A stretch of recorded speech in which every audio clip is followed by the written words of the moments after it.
Woodard was excellent again out of the leadoff spot in game one. Was thrown out a couple of times trying to steal on Drennan. It'll be interesting to see if she's going to try that again. 3 home runs, 18 RBIs, and just misses outside and runs the count full at 3 balls and 2 strikes. The Hilltoppers used 3 pitchers in game one. A lot of them were trying to hit that low and outside corner, especially to righties, and Liberty was really making them work for it.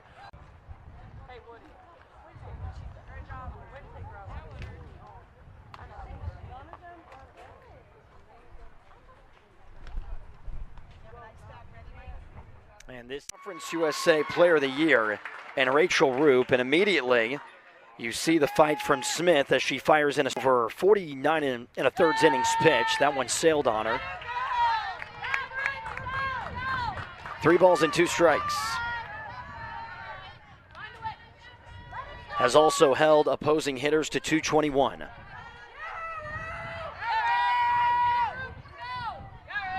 Three in game one. Looks at a fastball on the outer edge for strike 1. McManus is playing in her 26th game of the season, batting .307. 3 homers and 18 RBIs. And now she's down 0-2. Takes a fastball inside for strike 1.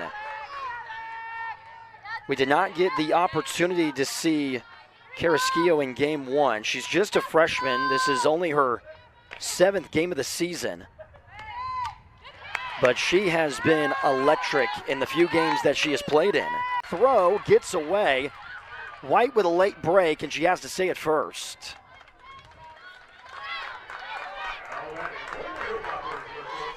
Well, a tremendous play by Hinault, and she has to make a really quick throw. It just got out of the reach of the first Banny White, but not before we're going to get a meeting on the mound.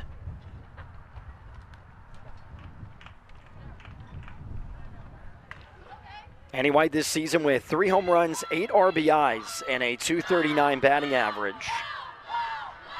She was also 0 for 2 in game. They had a situation with the bases loaded, trying to get back into the game with Liberty and wasn't able to score. No balls and 2 strikes. The 0-2 by Bachman is a bouncer foul. So Masters stays alive, still down in the count at 0-2. Field, 1 run scores, here comes another. Masters is headed for third, the throw to second, and Stinson gets underneath the tag. 2 RBI double for Kennedy Stinson, and a 3-run bottom of the first for the Hilltoppers. Kentucky, it just has to be really, or can be deflating when you lose game 1 10-0. Drennan skies this one to shallow right field. Charging in is Roop. She makes the catch, no tag from third. She gets it back into the infield quickly. And a huge out for the left-hander yonder. The third 0-2 pitch of the at-bat is a check swing appeal to the field umpire. And he says safe. If Murphy can extend this inning, Caitlin Kemp, the 9-hole hitter. Hinault did not play in game 1, so this is her first action of the series. 3 balls and 1 strike. This is just the 16th game of the year, but she has made the most of her opportunities, batting .368, shortstop position. Should bunt, pulls it back. And it misses high, 1 ball and no strikes.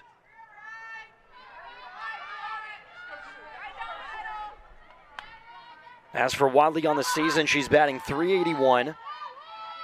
Still no home runs, but 10 RBIs.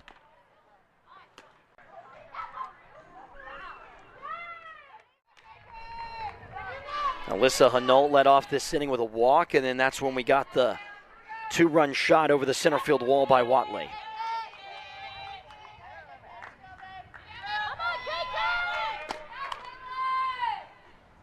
He played it perfectly. Herron got over as quickly as she could to the first base bag. It's just speed kills. Here's now Brooke Roberts. Misses low for ball one.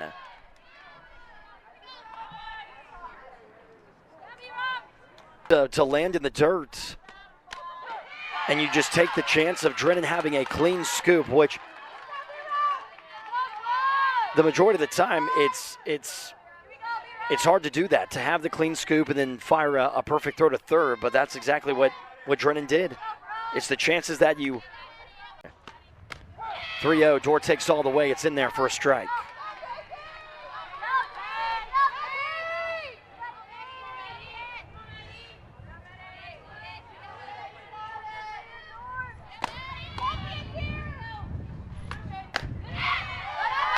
Low and inside for ball. Children's Clearwater Invitational. That was on February 14th through the 16th. Check swing, appeal down to third, and Kemp held up. But in that tournament, Yoder only gave up. Brings up Morgan Sharp. She has not had an official at-bat yet. She walked in the first inning. But it means a little bit more for Yoder because when she is on, opponents are only hitting 158 off of her this season. Roped deep into the gap, touches off the wall in right center field. McManus chugging around first, slides into second, and there's a leadoff double for Liberty, and that also represents the go-ahead run. What a start for Bryn McManus. Had a solo home run at getting out at third if McManus did break. And now Amy Tudor wants a word with her infield.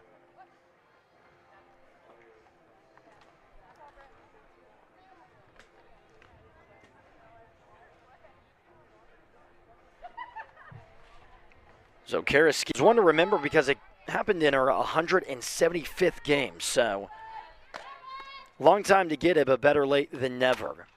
Hard on the ground, foul down the right field line.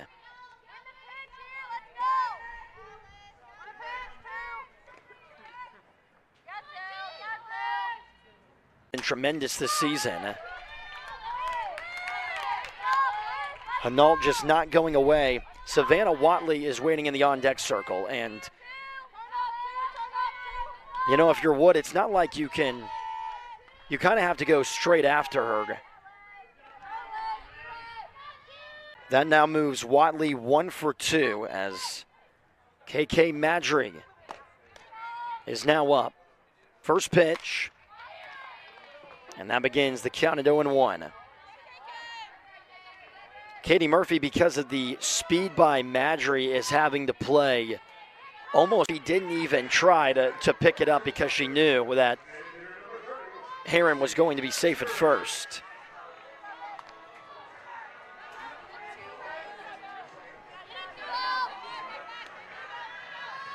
It is ruled as an error on Yonder, and Western Kentucky has the go. It was detrimental in that loss. Swing and a miss by Masters on another rise pitch.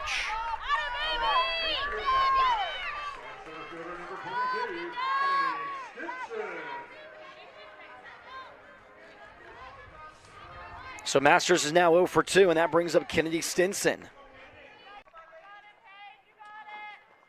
Seems like they have consistently found ways, especially in this game, to have great starts to some innings. Even in the top of the third, they got the leadoff double.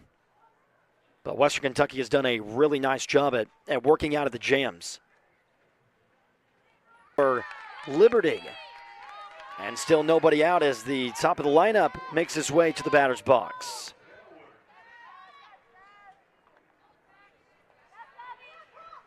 So it's starting to look like a potential massive inning for Liberty, and it seems like this top of the why it is so tough is because things are starting to look really grim for Western Kentucky potentially, with runners at second and first, a tie game, nobody out, and the top of the lineup is coming up. So big pitches are coming up from Hogue, including this first one to Savannah Woodard.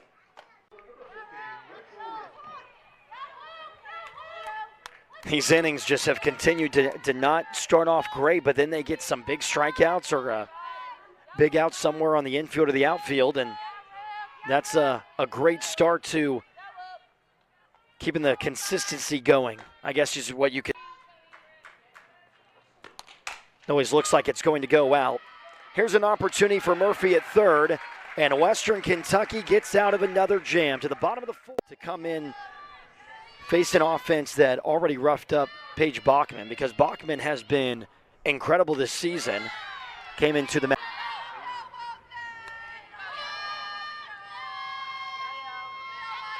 Another chance for Yoder. Lifted out of play. Hard not to love the kind of fights that we've seen in this series, which this is what you definitely want to see, and it's that low and outside corner. Still some room to work for Murphy. Bunt is down first base side, but it rolls foul. So now a big decision to make for Western. Liberty, they still have a lot of wins this season when their opponent is able to score 5 or 6 runs. They actually have 2 wins this year when the opponent has scored 6 runs in a game. They're 6-0 when the opponent scores 4, which still have scored a good amount of runs. Most of the runs have come in the fourth. 31 runs out of the 173 that they've scored this season. But there is a little bit of a dip when you get into the later innings for their offense. They're a team that just tries to get out just to see how, as far as the difference in where the spotting is going to be, her velocity, her attitude.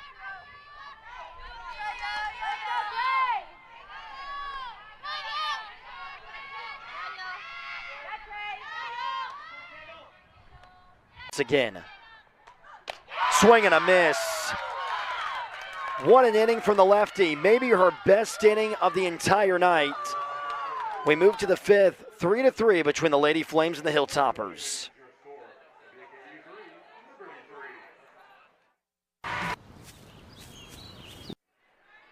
We have now reached the 5th inning from Western Kentucky University. 3-3 between Liberty and Western Kentucky as the first offering to Carrasquillo misses down to the dirt. 1 ball and no strikes. The meat of this Lady Flames lineup is due up in the 5th. Get the feeling they are going no strikes.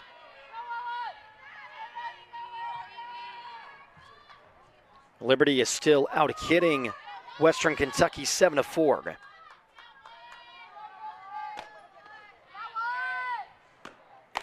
Hilltoppers have played much better defense after it started actually this week before coming to Bowling Green on the road at Marshall. They have the 3-game series here in Bowling Green. And then they have a doubleheader coming up on the road, which is one of the more important series of the entire season. New one from the home plate umpire. That one she looks at and seems like it's a lot better. For Heron, she's been up to bat twice and has been on base twice, has a single, and then also reached on an error. Still 3 balls and 2 strikes. At the very least, Heron has got to find a way to put this ball in play. Payoff by Yoder. Lifted out of play over the first base dugout.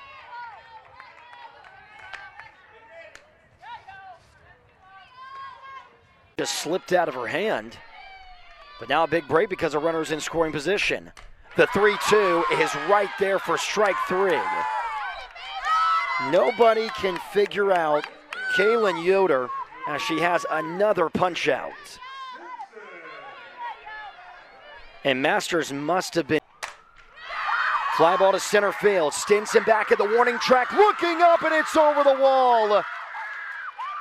Savannah Woodard, ice in her veins, gives Liberty a 5-3 lead on the 2-run homer. Fires towards the plate.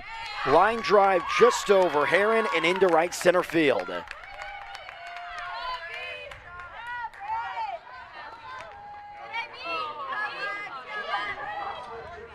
And it is really starting to become dangerous territory for Western Kentucky.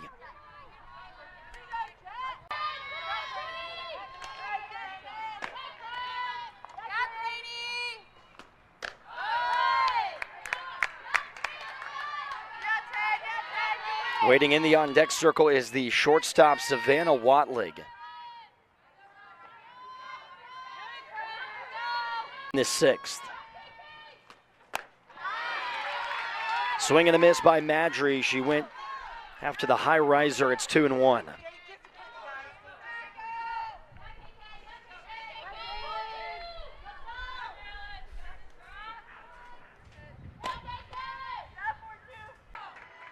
It's just a good two-strike pitch. Really nothing that, which Murphy did have the right idea to go in that direction, just didn't stay back long enough. Run down the first base side, but it's foul. Even though Bryn McManus was unable to get the back-to-back-to-back home runs for Liberty, she has still had a terrific game. It does have a home run and a double. And McManus tosses it over home plate and out of play. So no balls and 2 strikes from Bargfried. It wasn't a terrible swing. It was just a better spot by Yoder. And now that brings up White. Misses down for ball 1.